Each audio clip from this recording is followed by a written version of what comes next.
Camera's on. It's hot, baby. We on. It's hot here in Lake Washington. It's raining. It's been pretty interesting. Actually, Mitch and I are down here for the Crankfest that's going on, sponsored by PICO Lures. And so we come down here to see some of the big crappie that are going to be caught. Of course, we're thankful to have Will here with us. Hutto, he has Glad to be here. Crappie Brothers Guide Service here on Lake Washington. So it's always a good time to have him on the show because he has a lot of insight to what's happening here on the lake. And also he loves PICO crankbaits. And so this works out pretty good for us.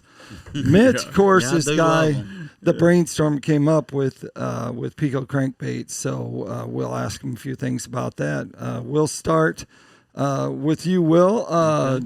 Catching fish on crankbaits. Tell us a little bit about it. How do you know whether to use a square bill or the deep diving bill? Well, first of all, I'm going to ride the lake and see where the fish are. We're going to find out what depths they are. We're going to pay attention if the sun's out or if it's cloudy. We're going to have a game plan on what the weather's going to be all day. I've got an app that I look at. And if the fish are going to be any deeper than 5 foot, we're going to run long bills. But, okay. I want to target fish in that. A lot of times the fish in Lake Washington we're chasing are within a 2 foot section. Right. You just got to find out what 2 foot section that is. You think that's an oxygen affected thing or is it a bait affected? It's where they want to be at all times. Okay. Is what that is. And it's according to boat traffic and waves or cold weather or front coming in if they drop down, and we make that decision from riding the lake and just seeing where they are. You're a big lunar moon guy, like you, Bobby Breck. I tell you what, you guys would just stay home and that was him that was sitting on that stump last night with his legs crossed chanting and howling. That's right. That was it. That was me. That was me. Yeah. Mitch, go back to how this crankbait deal all come about because someone owned PICO Lures before the person that you purchased it from. Can you give us a quick history on PICO Lures? Quick history. Well, a gentleman started this on Padre Island back in the 20s, and he incorporated it when he started building commercially building baits for sale as the Padre Island Company, henceforth the letters PICO. Right. And as the world progressed and we got into injection molding and stuff, he began making hard plastic baits, the PICO Pop, the PICO Perch, another size of pop, side shad. There's a vast array of hard baits that he's made over the years and spinner baits and what have you. And through different ownerships and everything, what have you, along I come, and I have a little bit of background with crankbaits. So I took what they already had and I added a diving crankbait to the arsenal of what PICO has. And bait I'd worked on for a couple of years was the INT to start with. And it was a task to get it to run the way I wanted it to run because the way it's made, you almost have to bash it against a bridge piling to make it run crooked. It will run. It will run straight. You don't have to worry about tuning this bait. I never have to tune any of the square bills. I have bashed one a time or two across a bridge pile, not necessarily on purpose, but we called it field testing at the time. That's right. Throw it into the rocks. Yeah, well, whatever, And I mean, you got to do something. You got to damage the bait to actually make it run crooked. Catch a lot of fish with it. Yes, and the other thing is the angle that the bait runs in the water. It's virtually snag free because of the angle that it runs, and then there's the sound that it makes.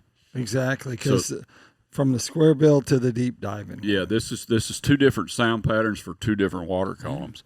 You're putting that INT crankbait down in a 12 to 20 foot range where you don't have the light penetration and all of that, and our colors kind of reflect some of that. This bait also has the golf ball pattern on the sides of it, so that what light there is, it's got more refraction to it. A bass fisherman would reflect on this as in super muddy water using a hammered Colorado blade, to get more light refraction. So that bait's giving more light refraction at a deeper depth.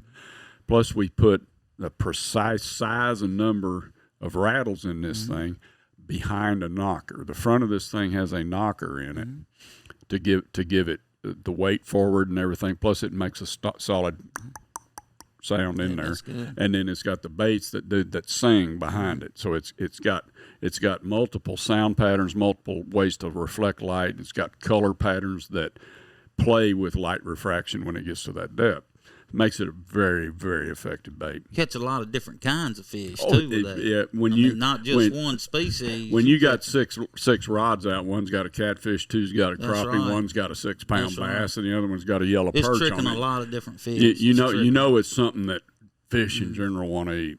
What do you think the most popular color is in Mississippi? Well, man, I love that geezer clown the most. I always have, but sometimes when it's colder water, it just seems like the fire tiger. I just like that fire tiger in that colder water for some reason. I knew you were going to say fire tiger. I get caught sometimes and I have 10 rods out and have a fire tiger on every one of them if you don't watch it. Right. But when the geezer clown's working too, same thing. We'll load up on them and just put the numbers of fish in the boat. Water clarity, is that making a difference? Does water clarity change much? Once again, Lake Washington, and you can fish these on any lake, but usually I'm talking about Lake Washington. You have really got to go with something yellow or orange, something chartreuse, some kind of color like that to match this water. It's just different here. And it has a lot to do with fish up high in the water column too with this color of water. Right. I believe those three colors, anything like that, with the yellow and the chartreuse and orange and the Delta lakes especially. So something like a orange bait with a chartreuse belly, man. That's right. Yeah. That's right.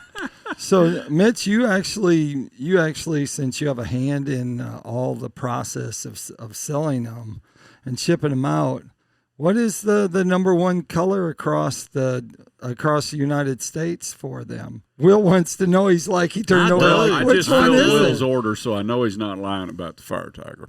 Yeah, I know too because I was in the boat with him and he had like, I'm like, can't you just put like a Simply Awesome on? Or, Well, we called them all Simply Awesome back in cold water. Color patterns change. Color patterns change with water clarity and water temperature and whether the rain's out and the sun's coming out and the sun's shining and now it's raining and who knows. It's back during the riders camp, I was already catching fish off square bills. And what was people the water telling me temperature? I couldn't do it because it's the time of the year it was, and I was killing them on it. Water temperature was cold, wasn't it? Yeah, man, it was like, we was down to 47 at one point. Well, 2 years ago, we were down here and we watched the guy, we sat in a boat and watched the guy catch them in 35 degree, 36 degree water. And we were catching them off the lighter colors, Simply Awesome, and then the white splatterback. We were catching them off there. James Calloway was here and he was like, Will, what they hitting? And I pulled out my crankbait box and gave him a couple of each and said, throw them on. Yeah, and that's the two I gave him, and he called them on them too. You don't have to give James probably any more lures because I have a feeling he has enough. If not, he will get more. You know how I am, though. I got to give somebody something. So that's probably what that was really all about. Every year that color thing changes a little bit too. I mean the patterns that they run on and everything, like fish hawk. This year, fish hawk and bone orange are hot nationwide this year. And a whole lot of that's got to do with just incessant rain. It just keeps raining. And the water stays mudded up and everything. And when you've got a bluegill pattern and a molted crawfish pattern, that's what that bone orange represents. Yeah. In muddy water, when a crawfish molts, he's almost just pale looking thing. Right. And the guys in Oklahoma for sure know this because their water never clears up. But those two colors right now are hot. But as we get further into summer, I'm looking for the shad pattern. Right. The Simply Awesomes and the purple and lime shad. That's fixing to change. It is. We will be. And as you see the oxygen levels start to stratify and come nearer the top, you're getting off that INT and getting more into the square bills, which is higher in the water column. Right. You know, you're forcing the fish to live above 10 foot now, so he's going to live at 8 foot and come up to 3 and 4 and 5 foot to chase the shad up. That's where everything in the water column is going to live. That's what makes the square bill work. And so, I love it. yeah, and so with that, there's techniques that you can use to catch crappie. You can push crankbaits and you can long line crankbaits. So, tell us a little bit about pushing, Mitch, and then we'll let Will talk about long lining. Well, I cannot compete with that dude long lining. I mean, it's, right. But tell us about pushing. How is that set up, and what are you using for a lure? The square bill or the deep diver? I will typically use the square bill. Okay. You know, if we're on a lake where we got to put it down 25 foot or something, that's a different story. But on these Mississippi lakes and stuff, you can take that thing and. I mean, if you let it down 9 foot, you put a bait 6 foot. On a 45-degree angle, your bait's at 6 foot. That square bill's not on a dive much below. I'm using a 3-ounce weight. Right. Next, like a Carolina rig, it's the weight goes down to the swivel. I put a 3-ounce weight on a 14 or 16-foot rod in front of the boat at about 10 degrees away from the trolling motor. Drop that 3-ounce weight down. It's got a 3-foot leader line on it with a crankbait on the back of it. And I like the square bill because it's got a different. I call it an angry wobble. Okay, where that INT's got that tight that swimming tip of that thing. rod jumping. That square bill. It's got that angry get out of my way wobble, and it doesn't. I'll tell you something else. I'm gonna cut you off. Let me tell you one good thing about that hard wobble. I like. You can tell when the slightest piece of trash gets. Oh yeah. Or if you got a hitchhiker. You know if it's running. Or if you got one that just comes up here and hitchhiking a ride and that thing quits. It will tattletale on something on that bait that ain't supposed to be there. Yeah, you bet it will. It will go from vibrating to just. The other thing in that water column, you're more prone. When I was a little kid, I grew up wading creeks. I mean, it's just what we had. And I go back as an adult and look at the places I used to just dive into and just wade, walk around. It'd take 5 grown men and a mule to get me to get back in there, you know. Well, the creek I grew up on, wade now, gators are in it. Yeah, there's things. They used to not be there. Yeah, we had cottonmouths in there that would bow up on an alligator, man. But we used to swat them with a rod and go on. Not anymore, man. Anyway, I used to catch crawdads to fish with down there, and you take a stick and you get in them weeds and rustle it around, and them crawdads come running out, and they'd run off over there in the gravel. But when they did, you could hear them. When they did, they went clicking. That sound. You could hear that tail in the water clicking, and there he's going. That's designed that bait around. It took 2 years to get the sound right on that bait. I had the bait right. It took 2 years, and it doesn't have any BBs in it to rattle, so it's got that. I want to call it a natural sound that they're used to hearing. If they get anywhere near a shore and flush a crawdad, they've heard that sound before. They know when they run to it. Yeah. Well, they swim to it. It's like scuba divers tell me that you can take 2 rocks and click them together. That's right. And a bass will show up to see what it is. Man, that's awesome. And I think that bait has the very same thing. And you push it, you can put that bait in their face. I mean, if you got your electronics on and you can even if you just simple side scan and you see fish holding in 3 foot of water, man, it's just cash it in. You know, you can adjust your line, you can put it right on them. And so I know we use some of the 16-foot, 14-foot, and 12-foot power trollers by B&M rods that we used when we troll on that. And there's a formula that you can follow of how far down. If your line is down 9 foot, it's 2/3 is the rule. On a 45-degree angle, you're 2/3 of the downside. Yep. So if you go down 12 foot, you're at 9 foot. Right. 15 foot puts you at 12. You know, that's just how it works. Call Mitch if you have math questions. He's really good at math. As long as it has to do with fishing. Not that long. Huh? That weight's right in front of the crankbait, I would think. So the 3 foot's what just gets it totally away from that weight. Yeah, the 3 foot gets it away from the weight. Yeah. You're putting that weight straight down, and then it's going fast enough to put it on a 45-degree angle. That's right. So now you've made a triangle right there. That's right. So if you drop this 9 foot and then swing it back that far, you've lifted it up 3 foot. Okay, That's a good point to make right there. So, you're using monofilament leader? I do. Right? I do. Okay, off a braid to the. Yeah, I use. thing. Yep, okay. I've got rods that for the past 5 years have had the same braid on them with the same snap on them.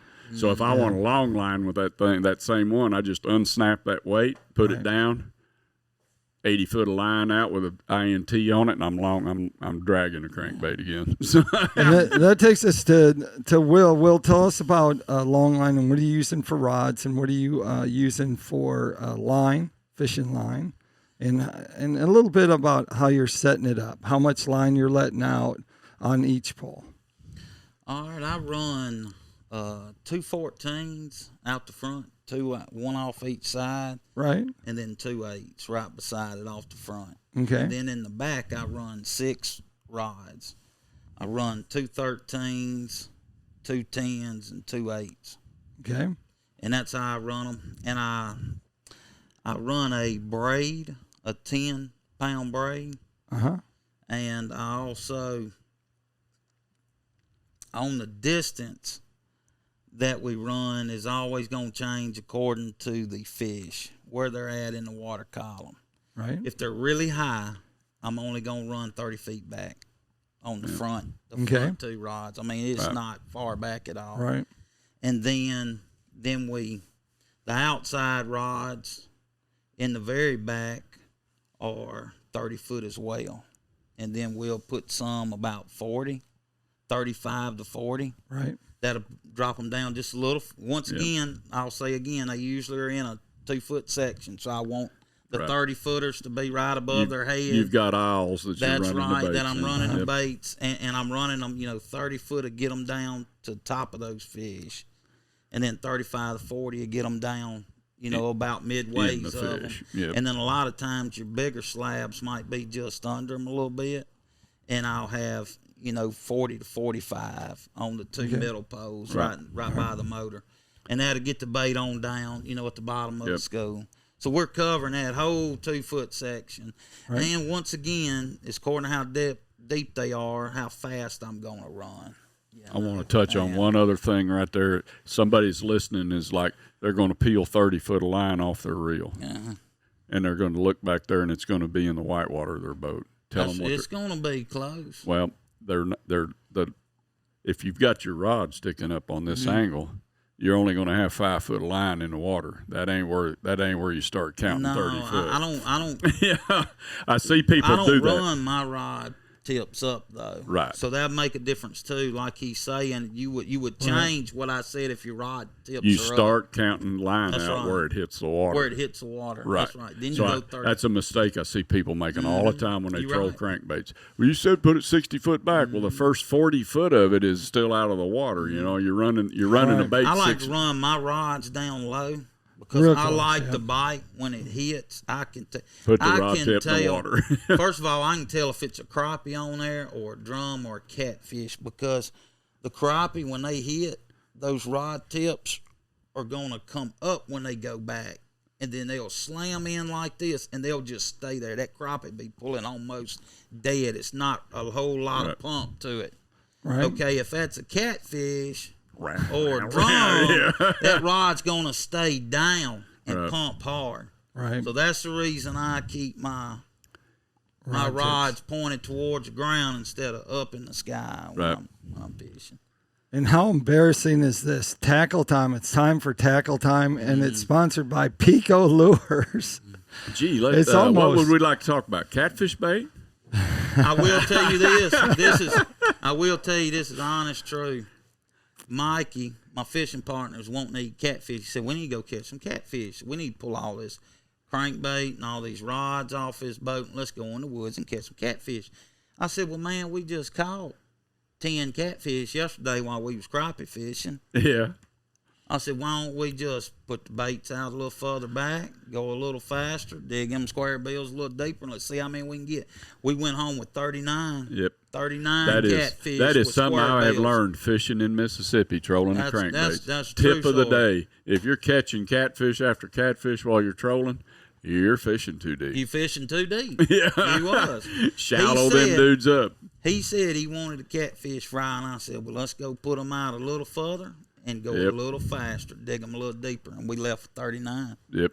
There you go. There you have it. Crappie was above that. We wasn't even after. Yeah. I don't know if I was supposed to admit that, but we wasn't even after crappie. Yeah. But we did catch a couple big old slabs that were buried in the mud. But that's still we did pretty. Catch some bigger slabs off the bottom. I hear people all the time. We went trolled crankbaits, got 1 crappie and 12 catfish. You fish too deep, bro. You're too deep. Yep.